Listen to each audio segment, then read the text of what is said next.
consistently fed the world with propaganda and TV teams access to investigate the appalling human rights record of the National Resistance Army in northern and eastern Uganda.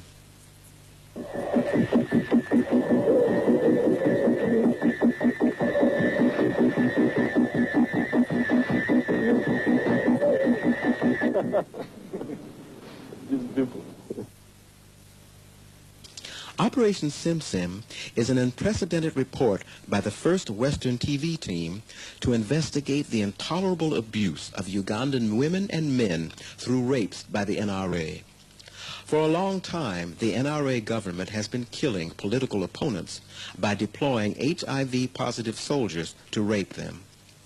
It is the only government which is actively involved in the intentional spread of AIDS at a time when the entire world is struggling to stem the spread of this deadly disease.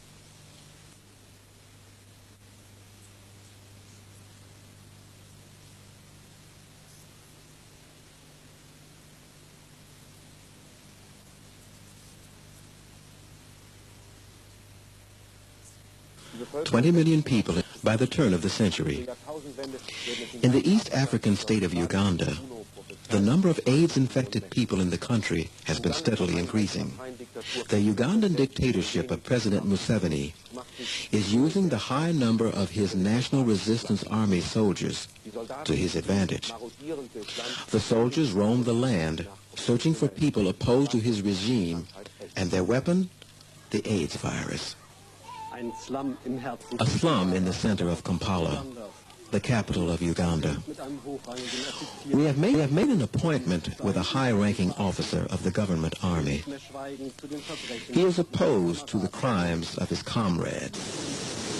If you send a soldier who knows he is an AIDS carrier to an AIDS-free area, he will behave in a brutal manner because he has nothing to lose. For such a soldier, life is meaningless. Therefore, he will follow government orders unconditionally. I know many soldiers who have raped both men and women in the north of Uganda. Soldiers who say openly that I want to infect my enemies before I die. Noch infizieren, bevor ich selber sterbe.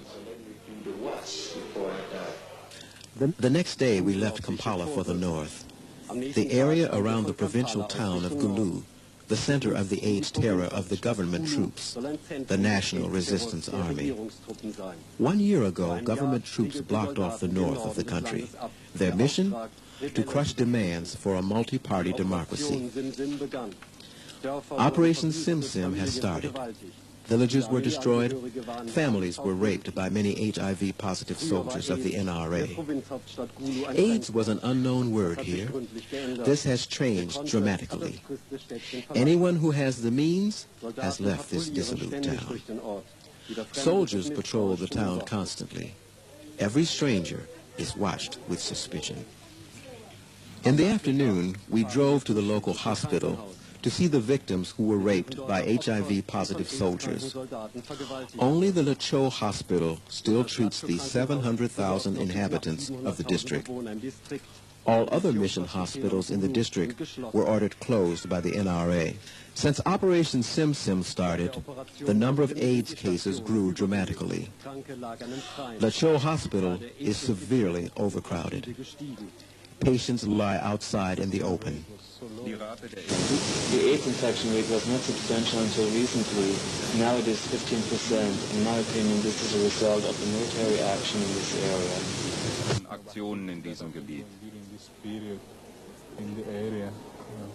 Ironically, these innocent people are caught up in a war and are treated like enemies in their own country by the NRA.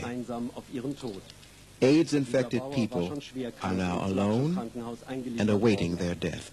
This farmer was severely ill when neighbors brought him to the hospital. His family had already fled to Kampala. Back in our hotel, the soldiers are waiting for us. It is forbidden to film the NRA in Uganda, but the soldiers didn't find our little black and white camera. Outside the door, a sick comrade is waiting. The young soldier complains about his inner organs, head and muscle pain, and a constant skin rash. Enough symptoms to indicate a full-blown stage of the deadly AIDS infection. He asked if we could help, but our first aid kit is not sufficient to rescue him. In the evening, we look around the center of Gulu. Since Operation Sim, the power supply has been cut off. People are frightened.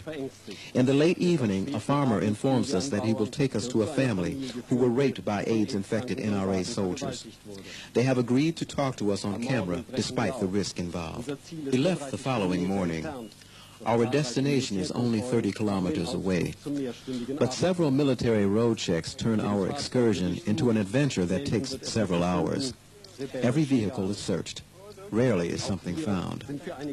We are also detained for several hours, allegedly because we were filming soldiers. After negotiations and the payment of a few dollars, we were finally allowed to pass the last checkpoint. We arrived in the center of Paicho town. Most of the brick houses were destroyed or abandoned. By coincidence and unnoticed by the NRA, our cameraman was able to film the following scene. Soldiers driving away confiscated herds of cattle from the villages, usually to be exchanged for weapons from Libya. After the soldiers left, this young boy took us to a village near Agung. Government troops ravaged this home on April 17, 1991. They raped the family of Juliana Ayeko, as reported by Amnesty International. A neighbor of the family recalls this terrible night. Soldiers came at 9 p.m. with torches in their hands. They forced us to leave the hut and demanded money. Since we didn't have any, they beat and kicked us. Ayeko is still unable to walk a year after being raped and beaten.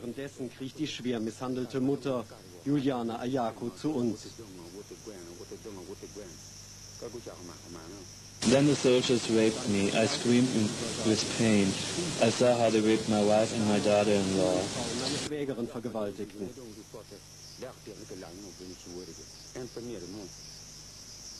The child was on my lap when the soldiers came.